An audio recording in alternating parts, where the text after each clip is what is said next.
There's three. Michelle. Michelle's definitely come forward. But if Pam is here, Pam can't vote because she's not a trustee. So we need five of us. As the director, she attends all of them, but I think you can five. oh, I should have asked for you to go come over and said, hey, we're off. Yeah, I think it's one of those things that's probably so busy that he'll have to come back when he comes back. I don't think it's live on TV, if it was just recorded. Yeah, that was probably live over there, or probably. He's Preempted. recorded. Yeah. So he said he would edit it down, when we start our meeting, but he said the best not to. Yeah. But we're always, professional anyway. We are always professional.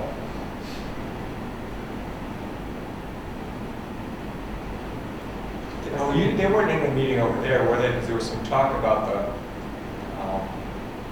the book read. And the last, in the back and forth emails, it sounded like we were doing it tomorrow. What, book read? Yeah, Raleigh reads the discussion of that book. They talked about it. So you didn't see, there wasn't any people over on that. I didn't notice anything. Okay. I saw Michelle in the back row, so, Oh, okay. Oh, great. So Michelle is here. I didn't see her when I came in. Hi. Hello. The camera is on and recording. We're always professional. I was just telling Michelle that we had the option of Janet leaving a camera for us to turn on. Apparently, she did. Did No. any of you talk to her? No. No. Okay, this is, the gentleman was just here, set this up, and then had to run across the street to the live. He's recording live over there. Okay. Okay. Are we recording? Yes, we are. It is recording right now. He said he would edit it down to the beginning of the meeting, but he said it's best not to get it in, I explained we're always good. Then your wife's snoring. That was his quote. Is Charlie coming? I mentioned your wife's snoring. Which I'm not. Congratulations, by the way. Thank you.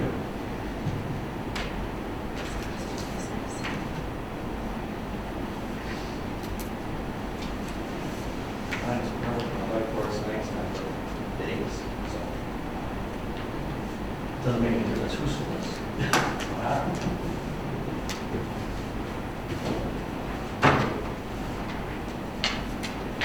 have lots of stuff. Do you guys want to take that? Is that on format? Where's the agenda?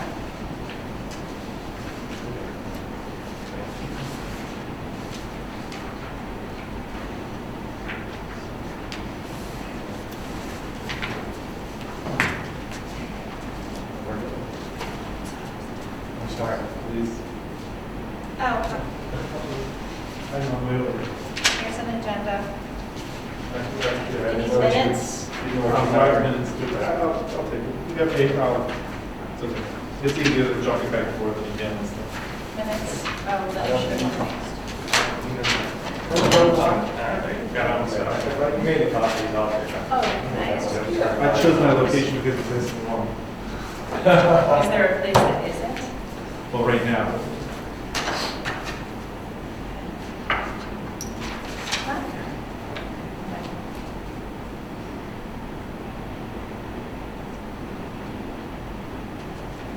Everything related to Christian institution. You two bank check made out to a third party, and then you decide you don't use it, can you undo them? As long as you issued it, you can, basically what would happen is you redeposit it to the company, took the money, and not use the original intended, as long as we have proof that you purchased it. And if you pay cash for it, then it's usually easy to put back in. Sorry, no, folks. Oh, no worries. We're recording live. Yes, we're on. We got a quorum? You're it. How long did you wait for me? Oh, no, we're getting passed out paperwork, so you need anything? Just didn't want you to It's my say laptop, anything.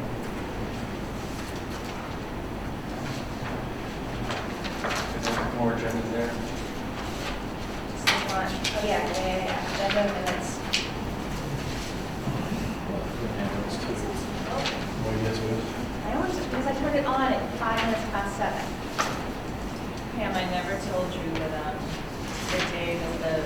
Cub Scouts are here doing their fun. It's great. What happened? I happen to be standing a bit closer than John is to the thermostat, and one of the scouts went over and just opened it up to her. And like raising the heat, and no one noticed. And she just, Yeah? yeah, I put it so loud. Why did they go with me if I called I them? did, I was like, no! The poor kid. Man, it was, obviously was blazing again. Well, no, that wasn't why, because I literally caught it as he was Oh. doing it. It was at the end of the day, and I immediately put it back to run program and figured I would freeze you guys out, because it was already 1:45. No problem with that. I felt bad, because I didn't know how to react, so I just. One time if you're all get that out of your way. Thanks.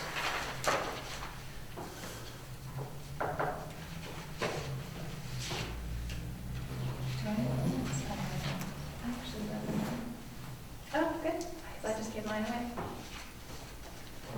Okay, so we have a quorum.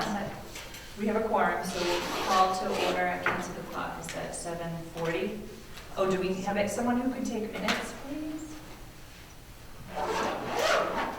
Please, one left. Do it on the laptop. Thank you, John.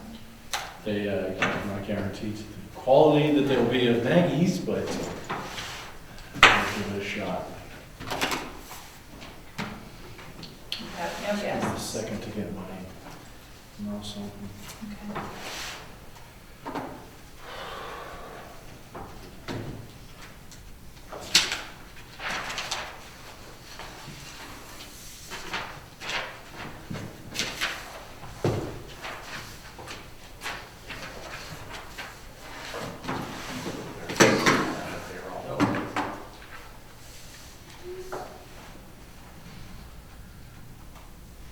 And I wasn't at the meeting.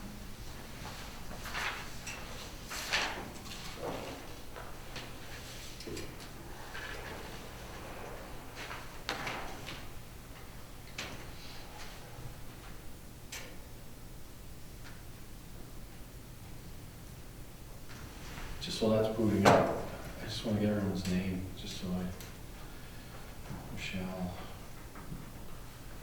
John. Alan. what's last name? McCallum, M-C, capital C, A-L-L-U-M. Mm-hmm. Gallant George, Gallant.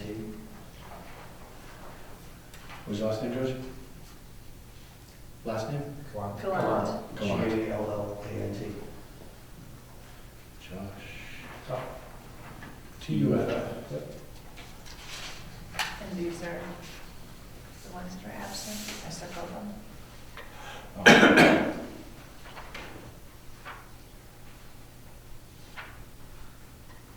I like the action items at the bottom like this. Chart.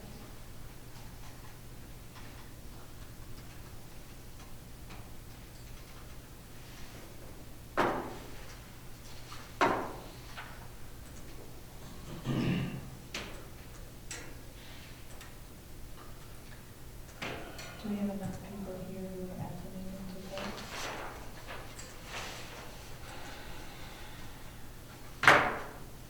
Four? Yeah.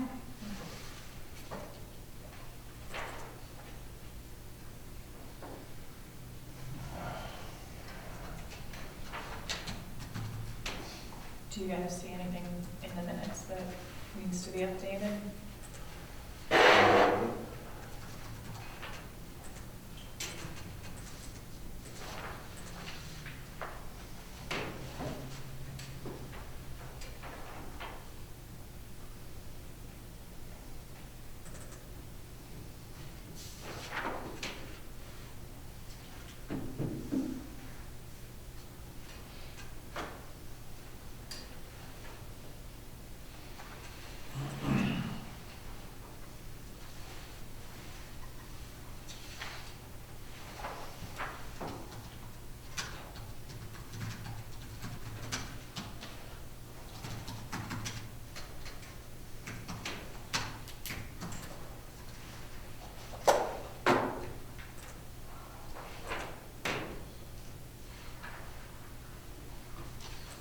Good. Good. John, let us know when you're ready. All right, I'm ready. Okay. No one has any edits to make to the minutes? Is there a motion to accept? So moved. Josh? Second? I'll second. George? All those in favor? Aye. All those opposed? Good. Okay, and now to the Pam's director's report. We never go without an edit, so Yeah, no, there's not even rules, because Janet's not here. Yeah, Janet's not here, so she'll Does use to anyone need a hers. director's report?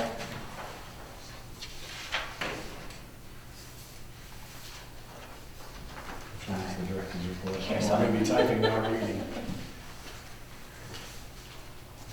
So we had another big jump in our stats for month-on-month circulation and patron counts. Circulation up over 12% and patron counts up over 17%. Was the weather better than last year? I don't know. I do know we are also hosting 2 school visits every other week, the Clark School and the Montessori School, which I don't think they were, the Clark School definitely was not with us last year, and I'm not sure when North Shore Montessori moved or started, But but they've been down on Weathersfield for several years. Okay. I'm not sure when they started doing Yeah. a visit. You're hosting them twice a week? every other week. Okay. Other than that, I We can't also really. had programs almost every weekend. which That's I don't think true. we had in the past. And the basket raffle. Basket raffle. Yep.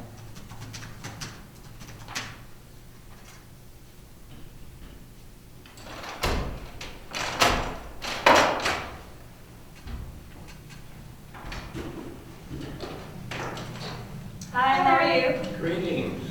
Are you here for the trustees meeting? I'm here for the open meeting of the library. Yes. This is it.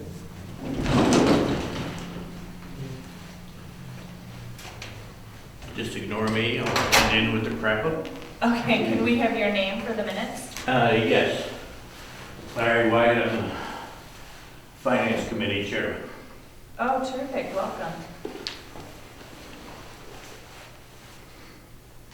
Right now, we're just going over our director's report. Okay. Larry, do you want copies of our documents?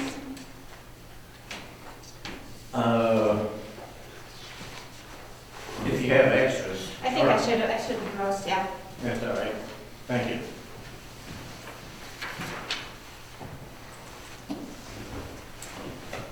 So, as I was saying, we had high jumps in both circulation and patron count for December over December numbers. Freegal continues to be very popular with 176 downloads. Our year-to-date is well above half of fiscal 14's total, so I imagine we will surpass that for the year. And did the cost of that go up this year? The cost did not go up. Didn't, It so did we're not. getting even more bang for our buck. Right, That's great. right. And the value of Freegal is the more people are downloading songs, the less each song individually costs the library, so. Ebooks and audio and downloadable electronic content continue to rise in use. Another big jump is the meeting room use. Suddenly, people have found our quiet study rooms, and pretty much morning, afternoon, evening, there are people using those quiet study rooms. That's great. It really is. Do we make them reserve them? People can reserve the Salt Marsh and the river if they are a nonprofit. If it's just a kind of private, personal meeting, they can't really. So an individual couldn't. Not really.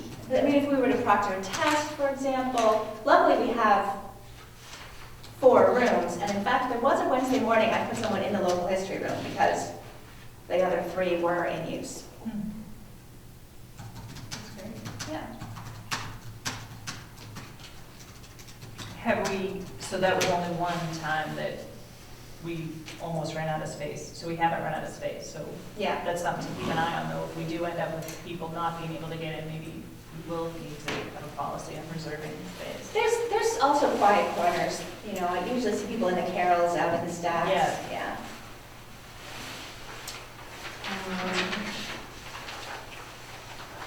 Programming, the craft that Country Gardens taught, the kissing ball, was very popular. It sold out, and everyone actually came who registered, and they were all very, very happy with their kissing balls. Yeah. That was recorded. I think it's not streaming, but it was recorded. And then that same day, we had the holiday basket raffle drawing, which raised $1,300 for the Friends of the Library. On December 18th, for the 4th year in a row, I think, we showed the movie Polar Express on John's TV alone. And Anna does a great job with that. She has props and She really- handouts, yeah. and they made, I think they made dinner. They made like chili and baked potatoes. It's a terrific event. I know in the past she's had pizza. There's always some warm food here, and the kids love it. This is the first year we didn't make it. And then looking forward, actually, there's some outdated information. I'll get to that. Nevertheless Writers is going to be here next Thursday. We're getting lots of calls on that. It's a group of 5 different local authors who have all taken traditional and non-traditional paths to publishing, and they will talk about their experiences. And then Carla Pansiera has a new book of stories out. She's our book club moderator. She has 2 or 3 books of poetry as well already out, so she'll be reading from her new book on February 9th. And as our community read planners are aware already, the Ron Howard movie of In the Heart of the Sea, which is basically the reason we're doing a community read this year, has been pushed back from its March release to a December release. What was that? March, The movie In the Heart of the Sea, around which we are building our rally reads in March, the release date has been moved to December. So tomorrow's meeting, Tomorrow we have a meeting. we We'll were going to have a discuss. meeting anyway to plan the March events, and now we're going to discuss whether or not it makes more sense to look at the timing of that. So we will have a rally reads. I think that the first question we'll decide is, if the movie's not coming out in March, March is coming up very soon. When you consider publicity needs, if we do keep the program in March, it kind of has to be resolved very, very soon. Right. If we push it back to April, May, which is when we did rally reads last year, it takes a little of the pressure off. And since we have to wait till December to see the movie anyway, I thought about calling Warner Brothers, but I didn't think they would really care. Moving on to staff, we have a new library technician finally. She started on January 5th. She's been doing a lot of training. The staff appreciation luncheon was lovely. That was sponsored by the Friends of the Bradford Tavern, and 22 people were able to go. In fact, all but maybe 2 of our staff made it, so that was great. The technology upgrades, we do have 4 new Win 7 machines in the public reference area. We were able to repurpose all the old ones around the building. We had a couple of, what was before Vista? XP? yeah. XP, yeah, we had a couple of XP machines still, and that's not supported anymore, so those are out, that's good. I was looking at the budget figures today with Jared at PRS, and I think we can also get a printer and replace about 9 flat screens with what's left from the capital technologies fund from last year, from last Springtown meeting. Where would that printer go? Well, at times we've had a dedicated printer for staff that was networked for staff, and we haven't had one for a while because when it died, we just didn't bother to replace it. And then we do have one that's donated, but it's quite old, and it's going to take a lot of doing to get all the drivers working and everything anyway. So by the time you've done that, you might as well get a new all-in-one. And there will be a little, some labor involved in getting it networked.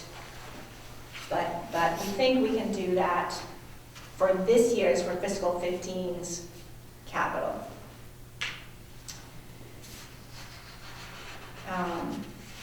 And then the other capital project ongoing that came out of fall town meeting is the sprinkler testing.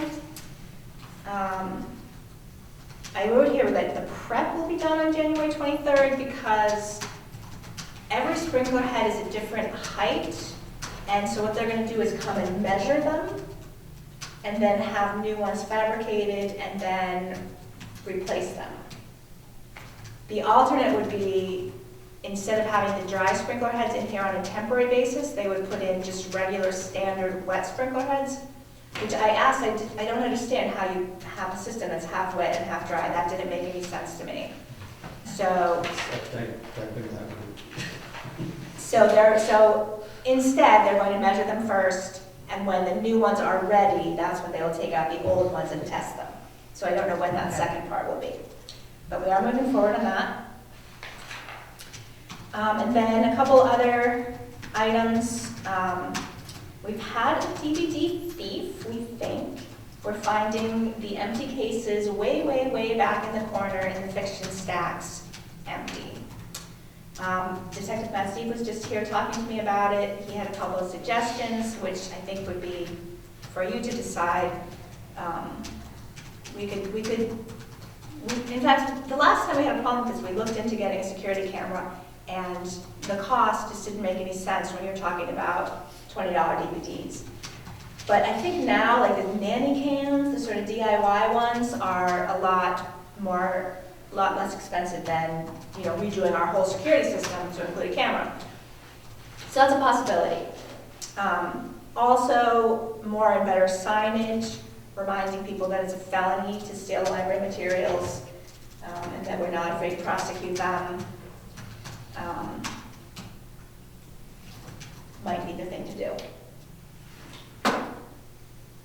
The signs seem easy enough that we could do that. Maybe put some near the DVDs as well as in the corners. Yeah.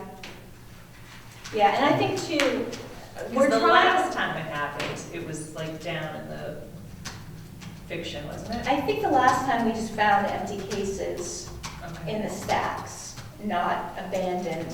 You know what I mean? Like the DVD cases were where they were supposed to be, they were just empty. Oh, okay.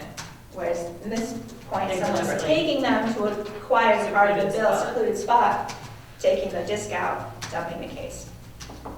But again, if it's, you have to outweigh, a few CDs is not worth a whole lot of time and investment. And it was only the 2 times, 3 one day and 2 another day, And when was the last one? December 1st.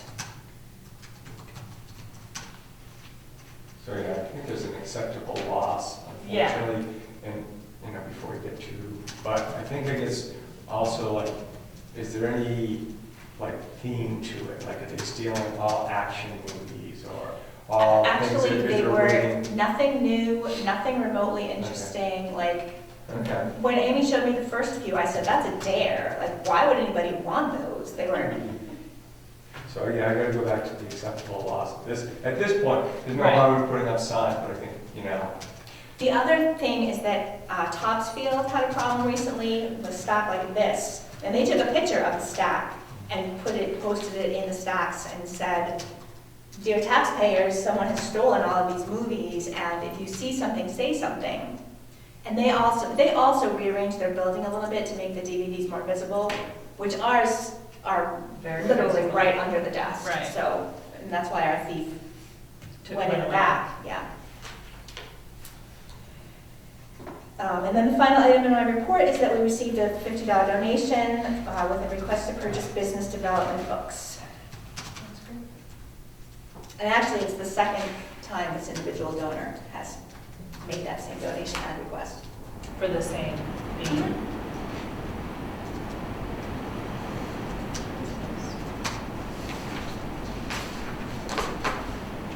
Does anyone have any questions about the donations report? Can I get a motion to accept? Josh, second? All those in favor? Opposed? Does anyone need a copy of the budget? It's Staples. Oh. Sorry. thought I was doing so well.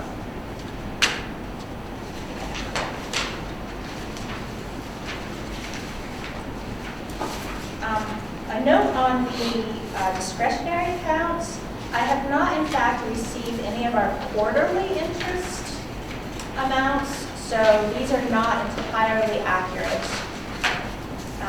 So they're lower than they should be.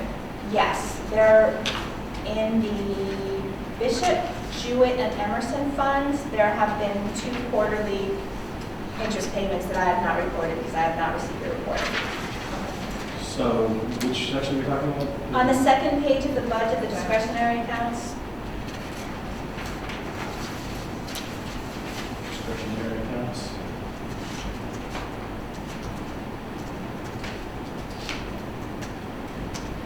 They're 2 months behind. We're 2 months. quarters, 2 quarters.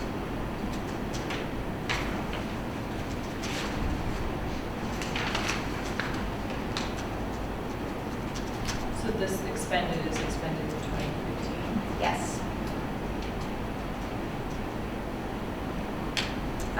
The expenditure out of the Jewett Building Fund was the overage. You recall that when the building was painted, they found that a part of the pergola had rotted and they needed this ginormous beam Yeah. installed, and there wasn't enough left in the budget for that. So we elected, rather than wait till Springtown meeting to ask the town for more money, to use our building fund to repair the building. That looks great. Yeah, the painters did a fabulous job. The building really does look great.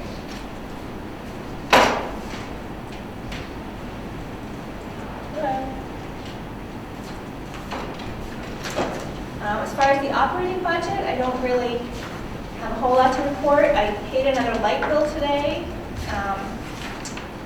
We're down to, I think, 46% on that, so that's going to be, electricity's just up this year, I think.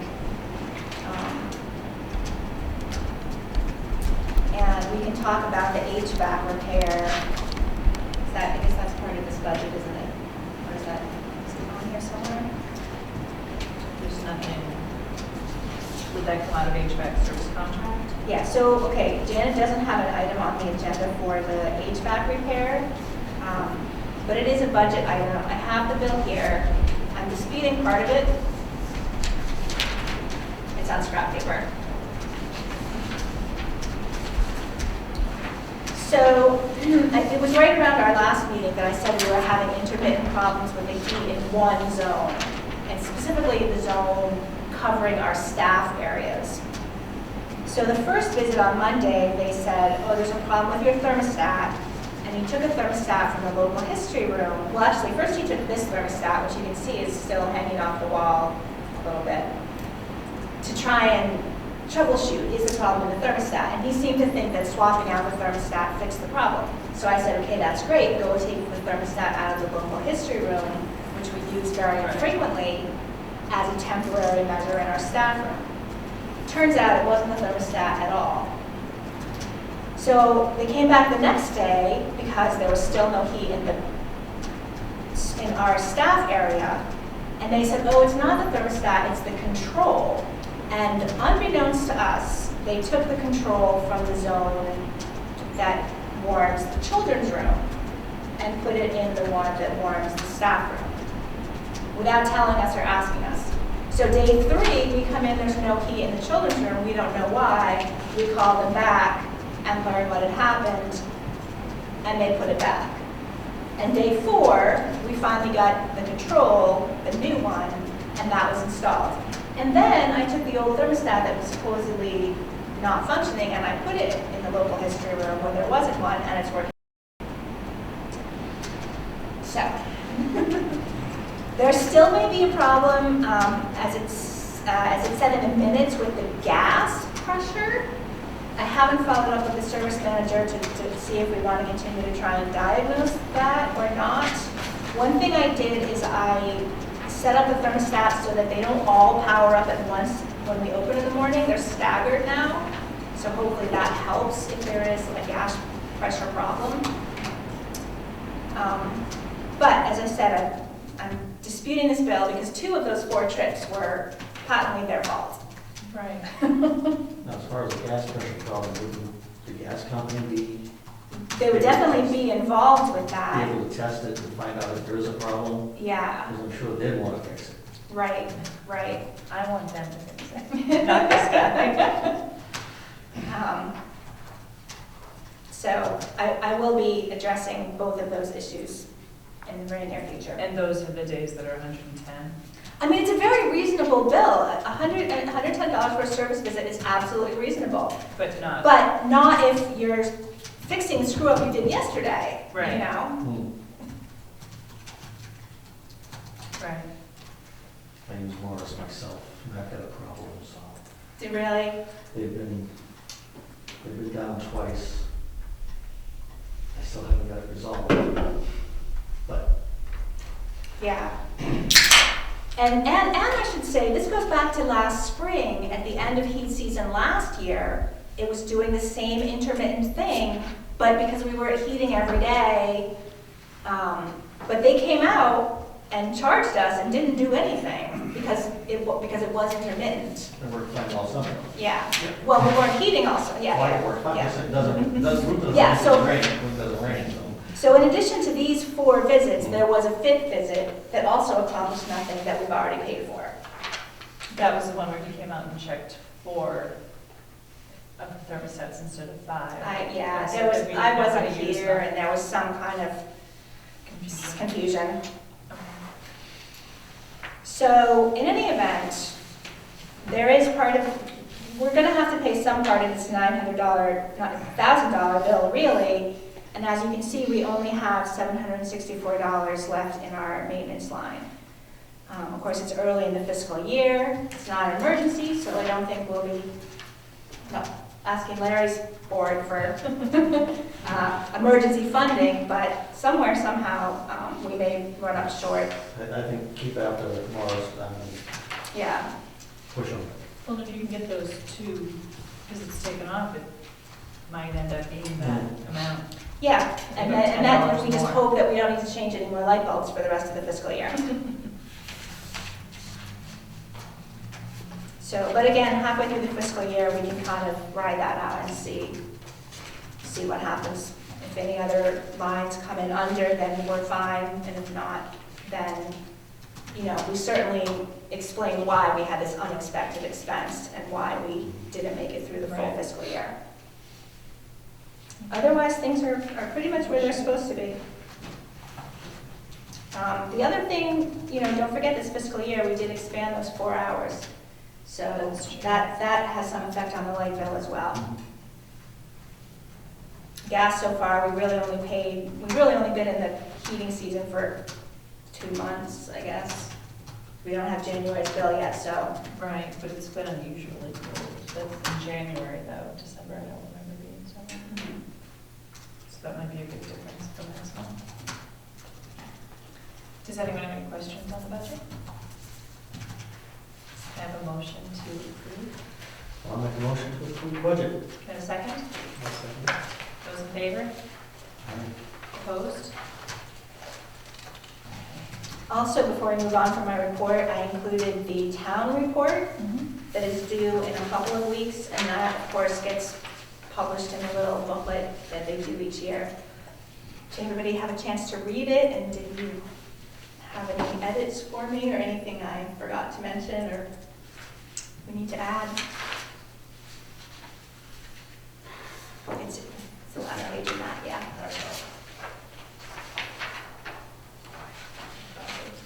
Sorry. So this is due in 2 weeks, so we can send you any edits that Yep. you think. What are you calling this, Pam? It's the town report. The annual report, the Annual- report for the annual report? Annual report, The yeah, letter for the annual report. yeah. So you distributed that tonight, or did you Yes. email it to us? I did email it as well. Okay. I won't read it, but it basically goes through the new services we've added, the fact that the library world is changing, that, downloadable, electronic, digital, e-books are hugely popular. And then, you know, a lot of the statistics, the collection, the usage of the computers, the meeting rooms, museum passes, programs. It's really just the highlights of the past year. My apologies for not reading it, but just a real quick question. Did you mention anything about the free gathering? You did? Great. Yeah. So maybe what we'll do is take an action item for all the trustees to get any feedback that they have to Pam on that within a week or so she can submit it in time. And you emailed it, so anyone who's not here tonight has it, correct? Mm-hmm.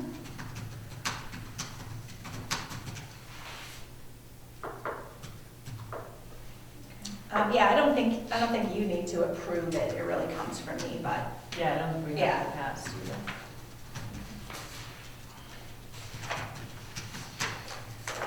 Okay, moving on to old business, there was a website update that Pam emailed to everyone. and I apologize, he sent that to me about 4 o'clock Friday. It occurred to me I should forward it to all of you. I think I did that Saturday. And then today was just all crazy catch up from the holiday yesterday and preparing for the meeting tonight. So I myself have not had a chance to look through carefully to make sure that all the edits we requested are in there. And I also have a list of questions of things that I need to clarify. Like I sent him a 2-page punch list of things we wanted changed in the new website, and this is his response now. So, did anybody get a chance to look at it, and do you have some feedback? I think it works pretty well as a whole. I think it, I think it's good. Big. Yeah, I like it. yeah. Let's get it up and running as soon as possible. I know. Well, and I have to give them a little kick. They've been one of our pokier vendors, I will say, from the get-go. But hopefully that will be finished soon. And again, if you haven't had a chance to click through and explore that new site, please do. Pam, do you have that punch list electronically? Did you want help from someone testing to make sure that all of our edits are in there? Do you want to send them to me? I'll Yeah. hunt around there. And Janet sent me an email too. I think the thing she noticed is it still doesn't have, do you have it, does somebody have it up now? It's supposed to have, somewhere on that main landing page, a search the catalog box. And there's not even a placeholder for it, so I'm not sure. But that was the one thing that Janet emailed me that she noticed. Still doesn't have a what? Search the catalog?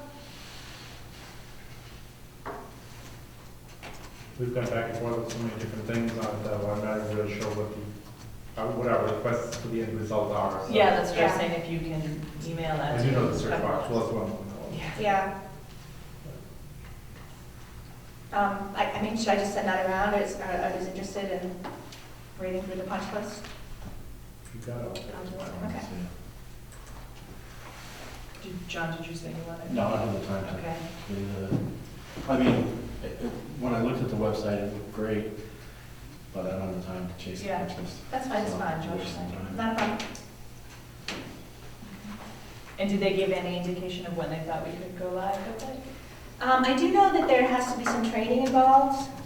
Oh, as far as making updates? Yeah, because it's a completely new software that none of us are familiar with, so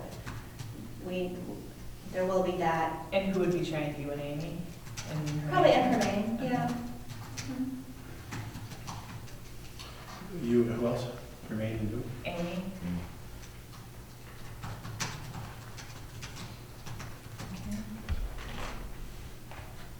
How do you spell remain? I don't know. HERMAYNE. Thank you.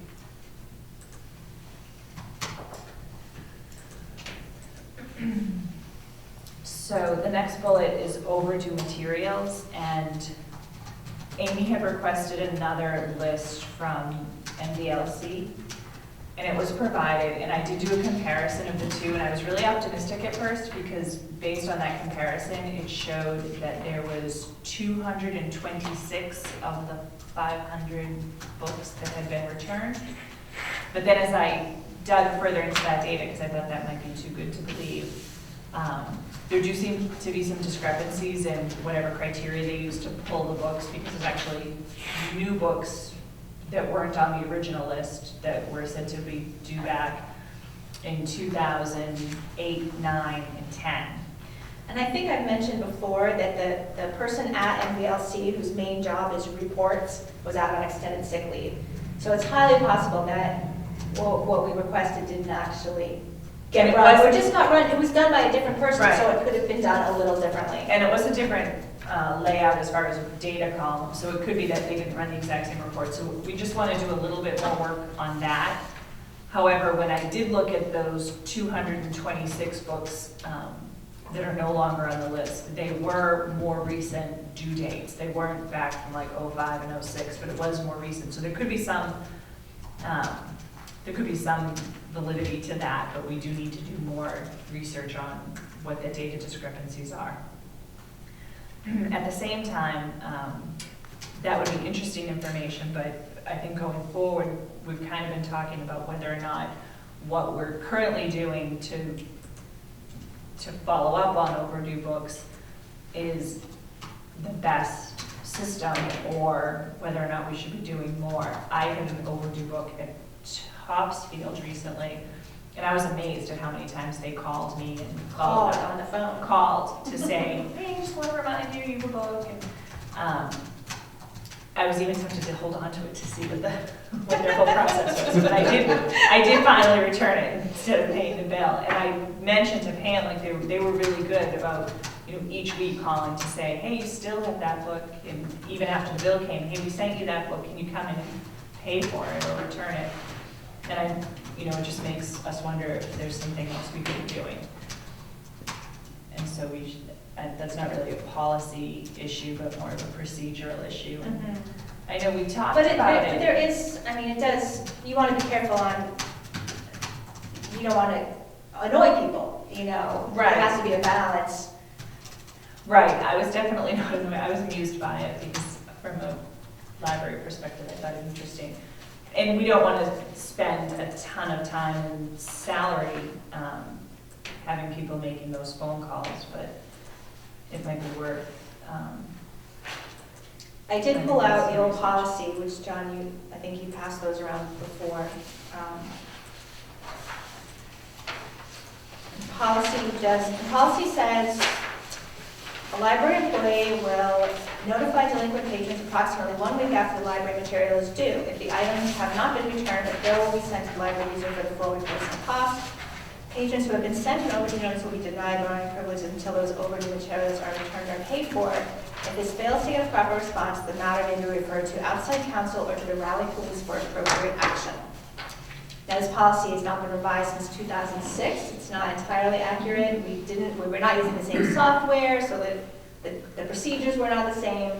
And I'm pretty sure we've never sent the Raleigh Police to knock on people's door for their late library books, but some people do that. Some people use a collection agency. There are options. I want to say that we've had conversations since John and I joined the board about, how many times should we call, when do we send a bill? And I think, when Evergreen came out? I think the reason we're looking at this data is to try and determine that, and that Right. John Manning had the idea to do the newspaper article, Mhm. and so this looking at the data again is to try and determine whether that article had any effect or not. Right. And then still think, we don't want to wait each time. We don't want the policy to be wait till it gets really bad and then do a newspaper article. Yeah, So- yeah. I would suggest that quarterly, we would do a thing to the paper as a public service, but then I don't know if we need to change the policy, and I know in finance world, you write off bad debt, you clean your books. Yeah. And I think we should do the same thing. If it's overdue a year, it's gone.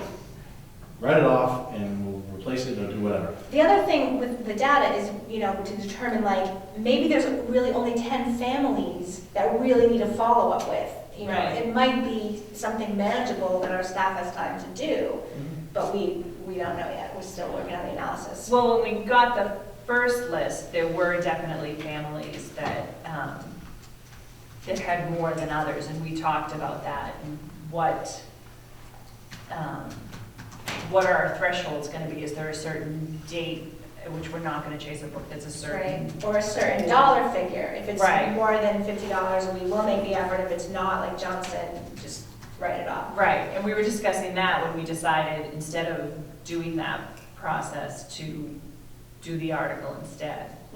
Yeah, I think that sounds right. Yeah, so, I mean, I don't know that we need to know how successful the article was before we still make that decision on, you know, do we say any book over $10 that's a year old or something, that we make those calls. Yeah, there should be a guideline. I mean, we have to apply it consistently. Right, Is there a policy group that handles policy? there is. So should we direct the policy group to rework it and come back and say, here's the new way to do it, boom? Instead of trying to figure it out tonight? I don't think we should figure it out tonight. We're just sort of recapping why we're looking at this data again. And I think there's two issues. There's one, what are we gonna do with this list of books that are already overdue? And then two is, do we need to revise the go-forward policies so that we don't end up with so many things not being returned or paid for? So we can definitely, I'm not sure who's on the policy. I think it's Janet and Joshua, is that right? Mark, is Mark on it? I'm Was not it sure. Mark?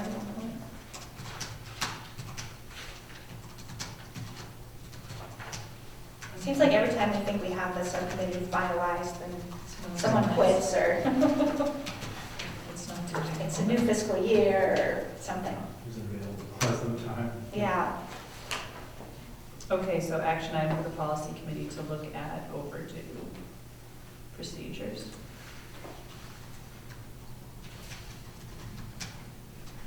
That might be something, maybe that Amy should be involved in. Maybe, yeah. Okay, that's the end of our old business. New business, do we already talk about technology upgrades, or do you have more information on I that? don't think I have any more information than what was in my report. Yeah.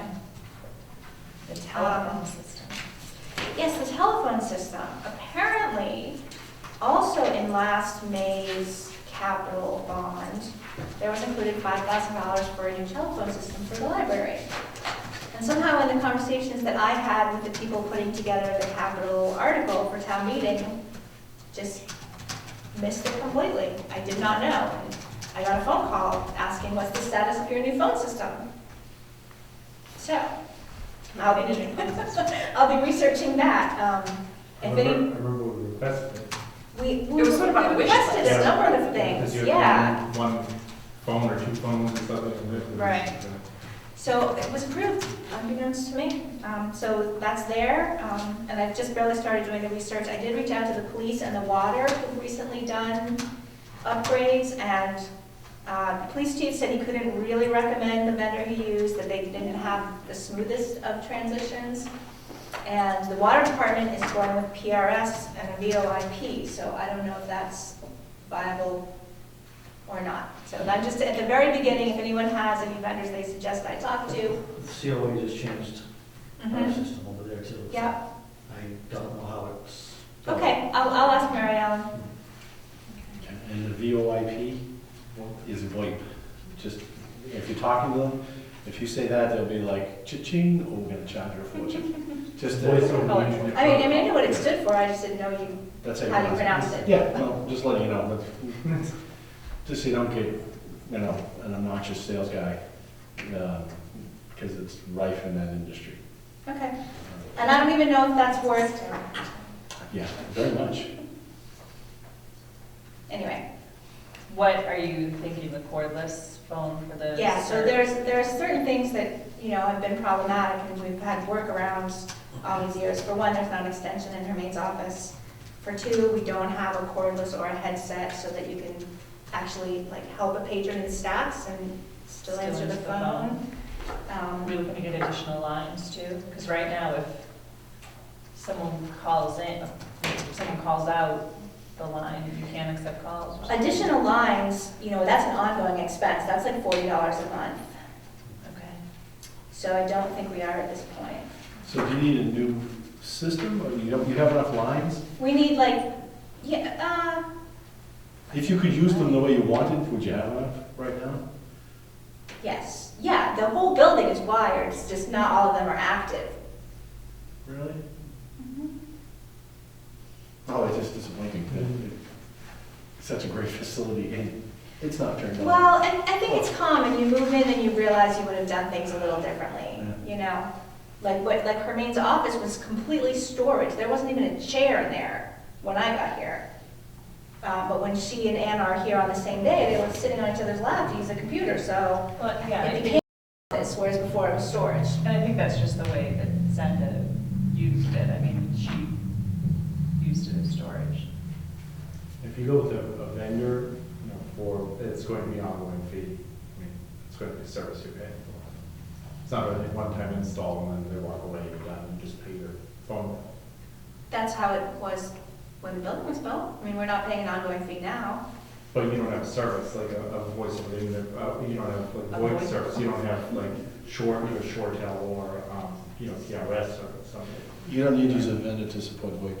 You can set it up on a box and it's like a turnkey solution. And who's gonna administer that, an IT? Run on a laptop, run on your thing. The GUI interface now is real. She'll find out. You can go from, what Josh was saying, you do generally for a larger institution, you'd have that service, you'd call them, say, hey, add this, move the phones.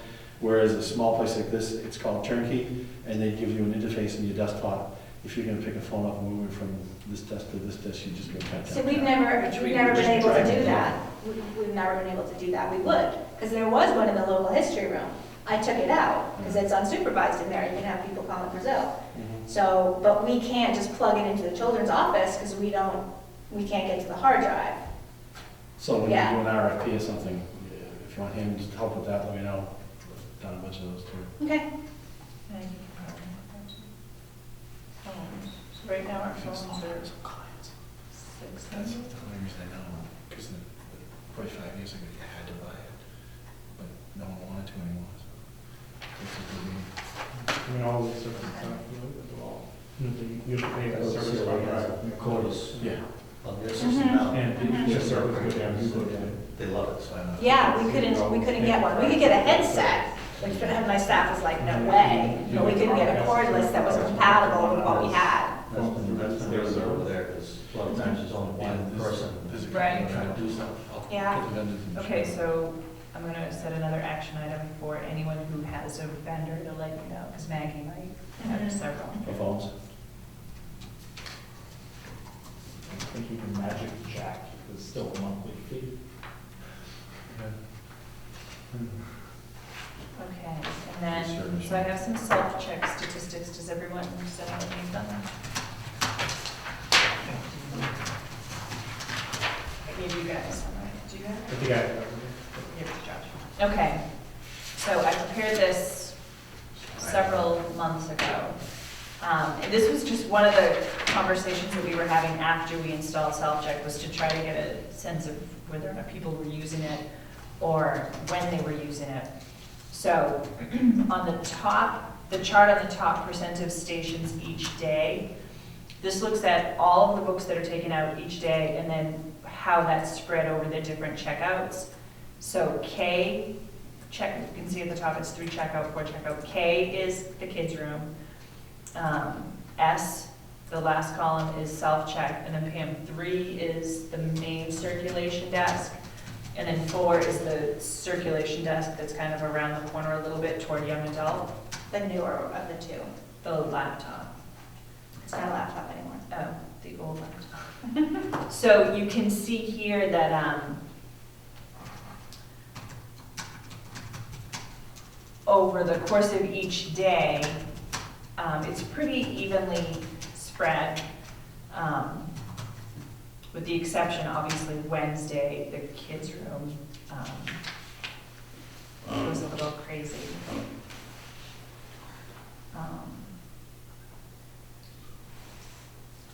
A lot of self-checkouts on Mondays. Right, well, what's interesting is on Monday and Wednesday are the days we tend to get more families and more kids are here. Which is one thing that I kind of suspected just from my own experience. Whenever my son and I would go to Newburyport, he would get out more books because he wanted to use the self-check. And so I kind of expected that the kids might get a kick out of using it here. And that's what we see, that the self-check has kind of spiked on the days when we have more families and more family programs. Now, the chart on the bottom has, it is each day how that day's circulation is spread. And I'm trying to remember because I ran this a while back. So the self-check, again, it's, there's no particular day that it's having a heavier load than the others. But it represents, on average, 20% of total CIRC, which I think is great. I think that's significant. Definitely, I think worth the investment. So, nothing really to do with that except just sort of validate that the concern that we would put it in and no one would use it. And I don't know if this is anything that we need to have run every month and included in the stats that we look at every month or not, or maybe every 6 months or every year, just kind of get a general percentage again.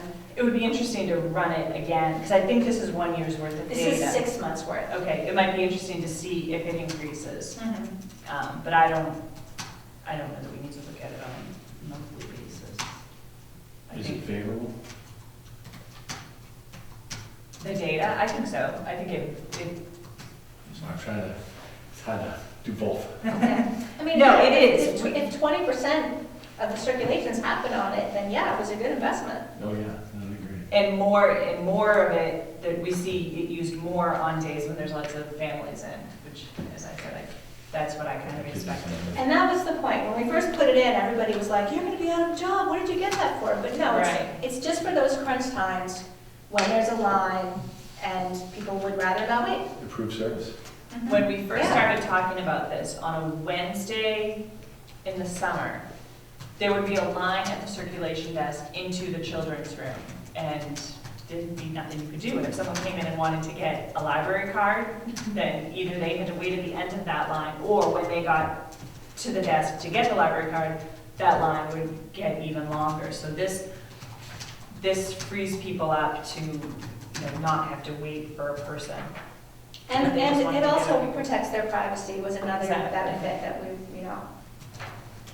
It's a good validation report, but I mean, outside of that, the data is something we don't need it every month. There's Yeah. nothing we can do with it. So every 6 months would be nice to go in and check it and Mm-hmm. To make see sure if that it increases. something's changed dramatically. We try to figure it out.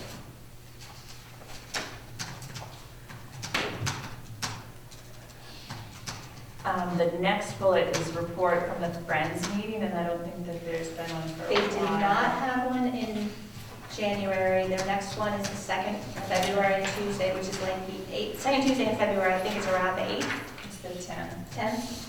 So February 10th is the next one.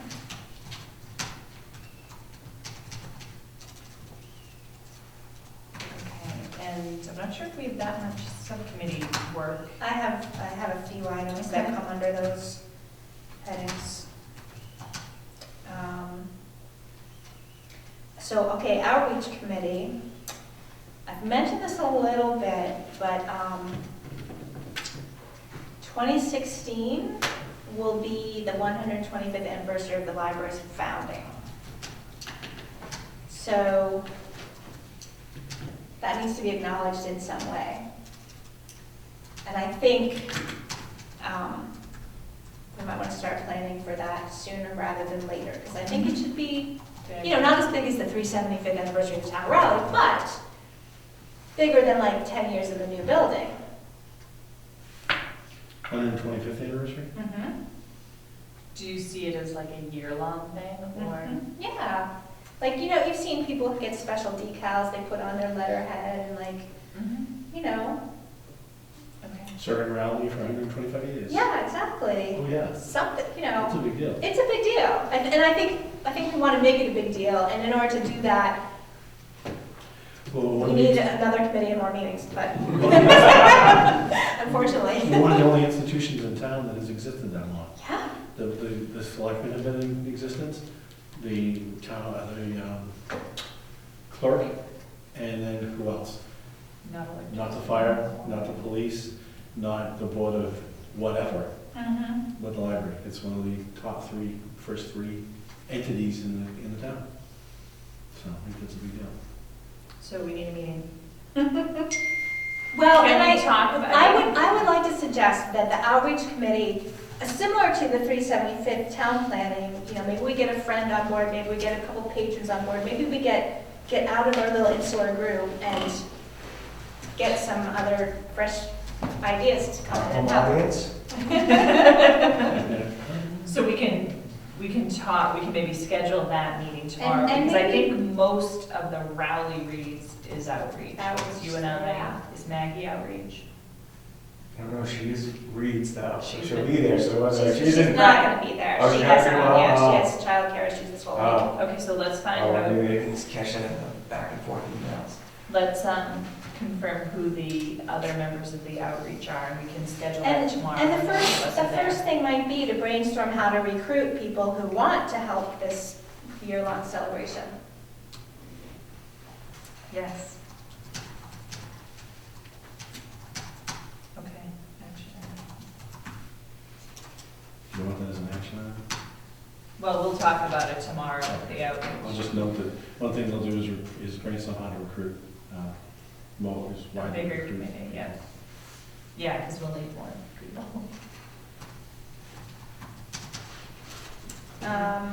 Planning is not active right now.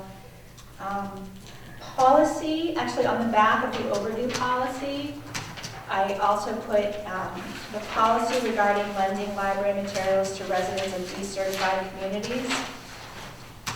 Basically, the way state aid and reciprocal borrowing works is it's the way that the Mass Board of Library Commissioners ensures that every town pulls their own weight in this big system that they have all set up.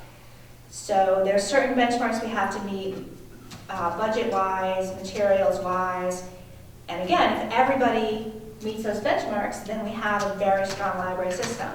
But if not everybody does, then you have some towns relying on other towns and basically subsidizing other communities' library use. So it's a local policy whether or not you will loan to residents of decertified communities.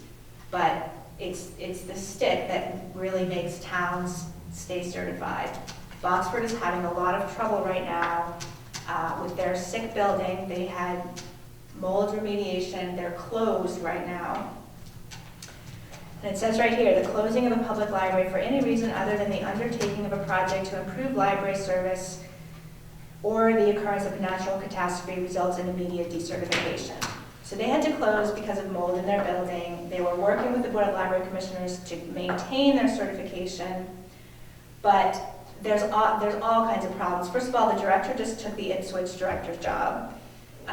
There's something about the selectmen and the Board of Trustees at odds over where their temporary locations should be and how much they should build out, and it's a mess, and they've been given an ultimatum by the Board of Library Commissioners to come up with a plan to restore service by a certain date. Poor Topsfield and Middleton are absorbing all the extra work right now. So I just wanted everybody to be aware that we do have this policy, and that's why we have it. And if Boxford loses, it's a mess when a library loses certification. I hope it doesn't happen. I hope they figure it out. But So if they lose it, the policy states that Boxford, their library cards become. their library cards become no good anywhere except Boxford. They can't place Which holds, they is can't do not network open. transfers. They can walk in the door and use our resources here, but they They can't cannot circulate. check anything out. So, And we have no choice in that matter. we have a choice, but the choice that the board made Right, the intention is, in approving this policy was that it only works if everyone, so we would Yeah. need to change the policy, which we may probably don't want to do. no. Hopefully nothing happens, but I just want everybody to be aware that, you know, you might hear some crabbing and grousing from Boxford patrons who, Okay, let's do that.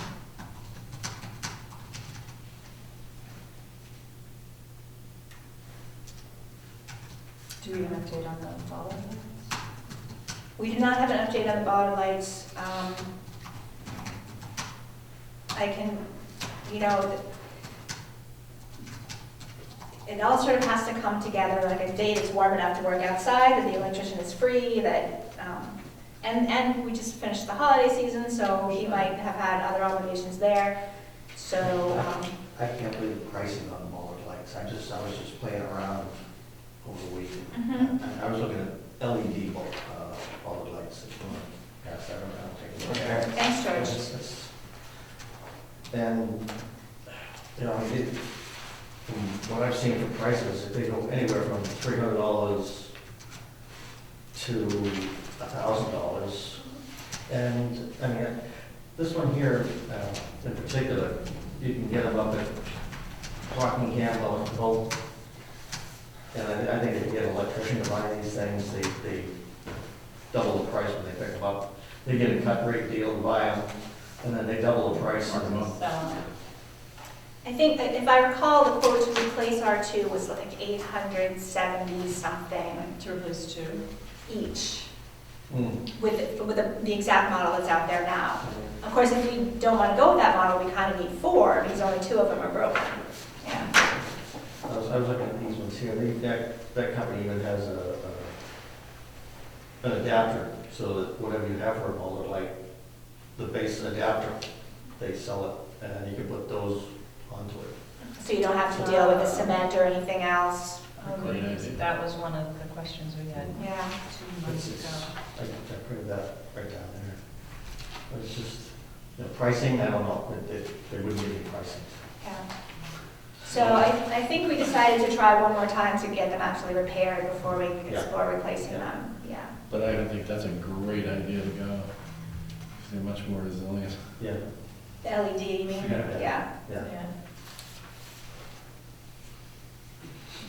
More expensive than the outlay, but they last forever. Yeah, we won't have this conversation all the time.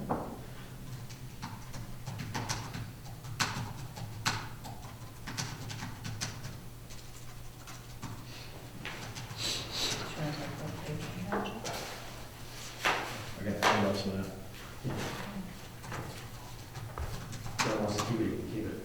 Oh, no, I don't want to. What'd you say, do you want to talk about patron cards? Patron count? Okay.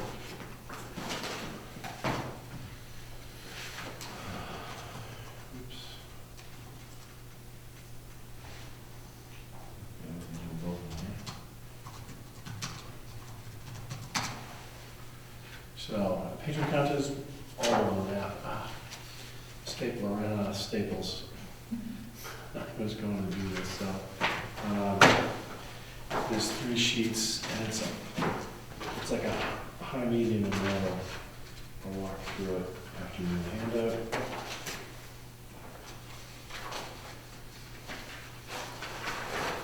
That's a set.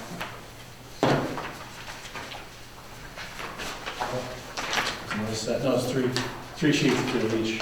Good job. Thank you. That's my client can afford. This is It's a nice paper. What's that? They might have mixed up. Oh,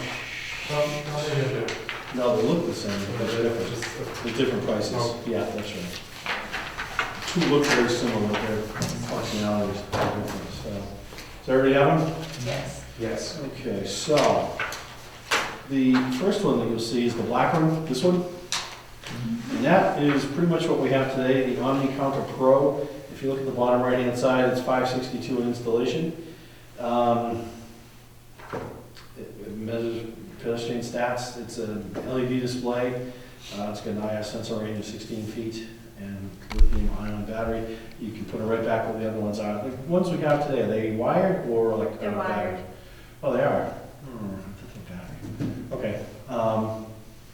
It doesn't matter. You can get those that are wired, they're a little less expensive, but anyways, that's very similar to what you have today. They're not hardwired, they're just, there's an AC AC. outlet right next to it. Yeah, Oh, okay. Yeah. I just think the battery's better. We're good in that a little bit. The next one has the price right down here. It's the white one. It says the wireless non-directional people counter.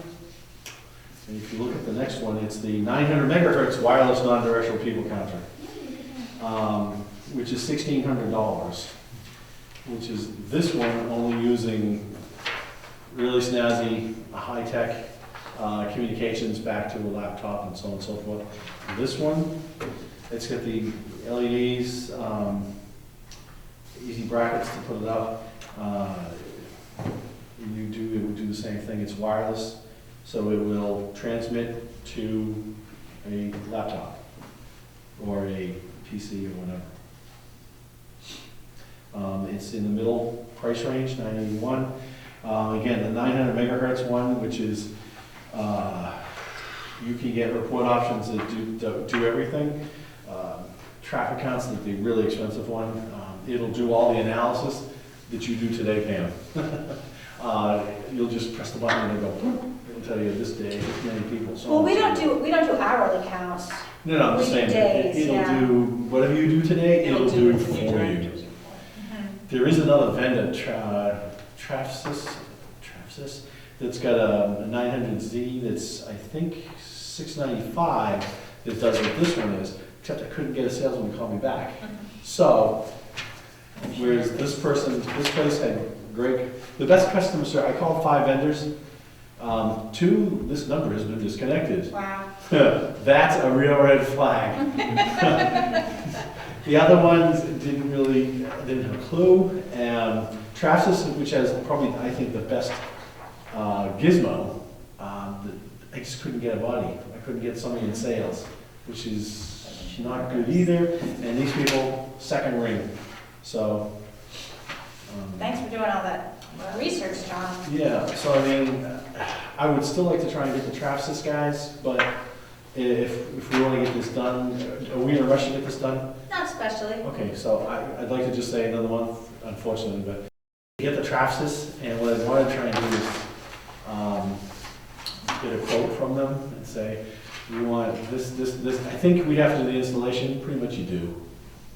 The AC ones you plug in, the Yeah. wireless ones you just put on the bracket. Yeah, it's just a bracket. One of the firms that didn't call me back is more on the retail side, and it's an overhead, and it goes down, and it gets everything that goes through there versus the vertical. Kids can't reach it. Well, that was, That's the problem with the ones that we have now is there's a little reset button. yeah. And it's, toddler height, and Yeah. we lose, and we don't always know. Okay, 12 right. Actually, one of the So- ones that did overhead is they had a side beam one that specifically excluded people under 54 inches in height. I'm like, no, even if they're 36 inches in height, we want to know they're coming through the doors. Yeah. I laughed at that, like, oh, you're off the list. Could we get one that differentiates between people under 4 I'm feet? sure they make one, Probably, but not I'm for sure. $2,000. Yeah. So I mean, this is the kind of price range we're looking at and the capability. I really, this 900 megahertz at 1600, the Trafsys Z900 has that capability, I think, for $695, which I think is. That's worth a phone call, I'm yeah, going to try and get through to them, Yeah. because they're one of the biggest manufacturers as well. Their product was offered on other sites. Mhm. So that's, it's doing all this. Trafsys and then SenSource are the 2 biggest vendors. And I think actually this is a SenSource that's being sold by Library Store. So those are the 2 biggest vendors, Trafsys and SenSource. And I really think that $1,600 is ludicrous for a patron count. It's overkill for what we're gonna do. Yeah, Right. yeah. Um, I mean, I think I would be interested in hour-by-hour data, but if, it's not essential. If you just press the button and it's there, it's interesting. Right, yeah. But we can see when, maybe we change the hours to 9 to Right. 7. If we're seeing heavy Right. traffic in those two. Honestly, that's what I wondered about, that between 7 and 8, is there really that much traffic there? You could divert those 4 hours for Friday morning, perhaps. But it gives you Right. some empirical data to work with. Do you want me to look at one of the overheads? They're a little more expensive and they have to be installed. More expensive than 1600. 1,600? I don't know offhand, but they said call for a quote. And you the have to technology ask that they had, describing the beams that they were using and the laser and this, that, and that, I'm like, oh my word. It's probably, I looked at it and went, it doesn't look good on the If budget. it sounds like it's more than we need, then Yeah. you can Yeah. say that. Because these don't have reset buttons, so that's gonna solve the problem that we have about Yes, these are having the height. clean little Yeah. boxes Yeah. that you'd have to use a USB stick to go in and set up. Can you What just about the ones block, that go like this? Yeah. What's it? can you just block the reset button? I mean, is it, Block you what? put a case over the reset button or something, Yes, page but around it, or? you could, but we reset it every night, right? Right. Every night. Yeah. Yeah. Yeah. Yeah, right now, the system is, a person walks over, they have a clipboard, they know the number, they reset it. I mean, it's not high tech. So, I think, if a system like this gives us more accurate data, I think that's good. And John, does the $981 one do by hour? No, I don't believe so. I don't think so, because it doesn't have that bullet. You can buy software that will allow it to do by ads. Yeah. I mean, if we really wanted to do a study like that, we could manually do it. We could walk over and look at it at a given interval. Right, because it looks like it does keep a running count here. Yeah, Yeah. so you could, because that would be a very specific study that you would do. We wouldn't need it Yeah. going, Yeah. always. That's great.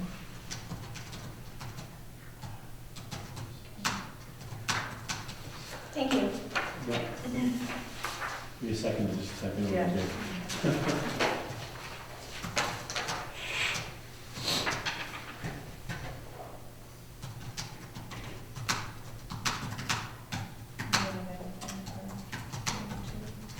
For what? I have one more item, but maybe it should have been a budget item. Actually, two more items that don't really fall under either one. So I will actually try to get quotes for next month.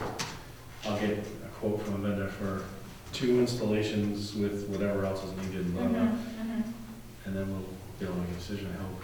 Great, thank you. That's awesome. John, do you have any update on disaster recovery? You don't have to, it's just, No, I didn't get to it. it's fine. And Pam, you had a couple more items? I have a couple of small items, yeah. One is about our coverage here on RCM. Apparently, there's a conflict on Tuesday nights, which is why Keith was in and out. So Janet asked, how important is coverage of the meeting? Wondering if you want to be like the Board of Health and request coverage when you think the public needs to see certain issues. The other thing she's done in the past is leave the camera here and one of us turns it on and off and she collects it the next day. I don't know if that's more work. So if anyone has strong opinions about that, I don't think we need to be broadcast. I mean, the minutes are published, the meeting's open, and there's nothing controversial going on these days. That's just my opinion. I mean, I like the opportunity to sort of go highlight the things that are going on, the programs, the budget. But if it's, if it's not aired until, It becomes old data. yeah. I tend Can you track viewers only like if they go through YouTube? The only big thing you can only track probably stuff online, but Yeah. but not on the TV. no. I tend to agree with John's point that there's really, everything is public and unless there's something not controversial. Are we putting the minutes on the website? No. But we could. I suggest that we put, my thoughts are, let's put the minutes on the website. There gives, boy, there's everything that's going on, and it's at the website, it's kind of a, it's not a push like broadcasting, but you'd have to, what we call a poll. Have to go to the website and get it, but it's there. Yeah, it's one more thing for the punch list for the new website. That's okay. Well, and also, I mean, as far as, you said that you like to highlight different programs and whatnot, but the website really is gonna give us so much more visibility on highlighting stuff via Facebook. I mean, there's other ways to do that. With the website, and I know this is just adding to it, but we could probably set up something to say, if you'd like to subscribe to the minutes to the Raleigh Public Library, enter in your email, we'll capture an email list, and then once a month, we'll publish it, we'll send out an email, we'll proactively push We could put something, out to everybody that wants it. put something in the newsletter too. Is the URL of where the minutes are. Yeah. So I mean, Yeah. there's other ways to get this, because I know what you're saying, Pam, it is nice to be able to get on record and say, boom, here it is. That's huge, but I don't know if people are looking at it. No, when we don't have any way to know how Right. many people are tuning in. And when I think about how much of our time is spent, silently reading minutes, I just wonder if that's the most efficient way, but maybe that's something to think about, like, with the increases, with the improvements to our technology, are there other ways to get out the same information? Well, We should Pine definitely Grove. get Janet. Pine Grove used to do the Pine Times. Right. Jan was the editor for a long time. It got to the point where they were putting in massive effort to do this, and people were not reading it. They used to do it physically and send it home, trash.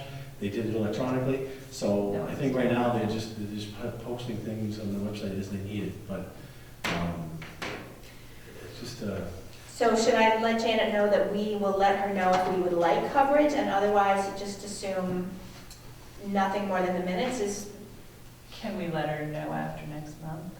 that's true, we're a small group here, we might want to, like, Yeah, our there's a chair's lot not of here. I say we table it Yeah, to that, and then, and it gives us an opportunity. I've been to here the whole break time, I don't know how we started getting videotaped anyways. And it'd be like, even though I was here.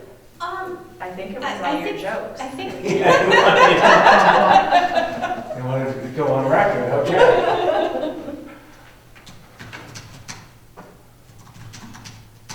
I really think we should, do we have to make a motion to table or just table it? We'll just- yeah, we'll Yeah. just. It's actually not on the agenda. And Yeah. one further item that isn't on the agenda either, it's really just an announcement, and I only got word of it today. Oh, you took some of the pile, right? I don't know, did I? I think you grabbed some of the stuff that was out here. Okay, so, one of the things that the Board of Library Commissioners used to do is they used to have something called the Small Libraries and Networks Grant. And this was back when it was very challenging, when the networks were forming. They had this kind of form of membership called online affiliate, where you weren't a fully participating member, but you kept your records in the networks. And if you go back to the budget, our network membership is something around $18,000 a year. So for libraries to join networks was a very challenging to get that original funding and then to keep it up every year. It honestly, it's more of a factor in the western part of the state with the really, really, really small towns. A lot of them still are not full members of CWMARS, which is the network Central and Western Massachusetts Resource Sharing System. So the word on the street is, okay, anyway, background. So when we joined MVLC, there was like a moratorium on new members in the Small Libraries and Networks grant. So we were not able to participate in it because there just wasn't any funding at that time. Some of our neighbors are in it. Dunstable, Georgetown, Groveland, Hamilton, Wenham, Middleton, and Tingsboro. So basically the state subsidizes their membership to the tune of a couple $1,000s every year. As I said, they stopped funding the program. Word is that they are now going to be refunding it. So every library under 10,000 population will get a little subsidization for their network membership from the Board of Library Commissioners. Every library, we don't need to apply for this or anything? MVLC will apply on our behalf. 1,000 population? 10,000 population. That's the official definition of a small library in the town, in the state of Massachusetts. So there's a little information about that. It literally just happened, and it looks like they're going to start in fiscal 15. So what would happen is we would have a credit with MVLC, with the network. But they'll apply to our 2016? Yes. So we're not gonna get money back in our 2015 budget? No. That's too bad. No. But, I mean, it's a good news in that the state is recognizing what a challenge it is for small libraries. And it's based on, does anybody know what the EQV is? It's similar to the way they fund the lottery in the schools. There's a formula, Larry might know. There's a formula that takes into account your need. All right. Anyway, so that is factored in as well. It has something to do with property values, I think. Is there anything in this that says how long they're gonna do this? Is there a chance it could go away again, or is that I mean, like there's- money we can count on? There's always a chance it could go away again. But what they've done is they had a whole focus group and kind of revamped the whole program. And they actually moved it from one line to the other line in the state budget. So it makes it more stable, absolutely. So you can read this document this is from Eric Graham, who is the executive director of Merrimack Valley Library Consortium, sort of describing what's going to happen going forward. But my point was, it really is hard for the smaller libraries, and this is a way to make sure that everyone, no matter where you live, has quality access to the resources. That's great. So yeah, that's kind of cool. That's great. Did you have any other things? Nope. Okay, John, I'll read down my list of action items, Yep. Or I can just Do you want to read email. it back to you? if you'd like to. I highlighted them as I went. Okay. I've got, all trustees to review and acknowledge that they have seen it by the end of the month, and that is after Pam distributed and emailed her letter from the town annual report. She noted the highlights. The second one is action item, what do we do with the list of what is open currently, and what do we do going forward? Refer to the policy committee. Action item, if anyone has telephone vendors to suggest, please forward to Pam. Yep. To do, John will follow up with the Trafsys, already the Z9000. Z900 brings some quotes back for the next meeting, and that's all I have. Okay. Much more? The other two I have is, Josh and I were going to get the punch list on the website from Pam and just help her go through and do a sanity check and make sure that everything we've asked for has been completed. And tomorrow night, when the Rowley Reads Committee meets, we'll also talk about scheduling a meeting with the Outreach Committee to discuss the 125th anniversary of the library, founding of the library. And that is it, if no one else has any other. Okay, then it is 9 o'clock exactly. Can I get a motion to adjourn? So motion. Second? All those in favor? Aye. Who seconded That it? was Josh and George. Okay, we're adjourned. Thank you. Thanks, everybody. Thank you.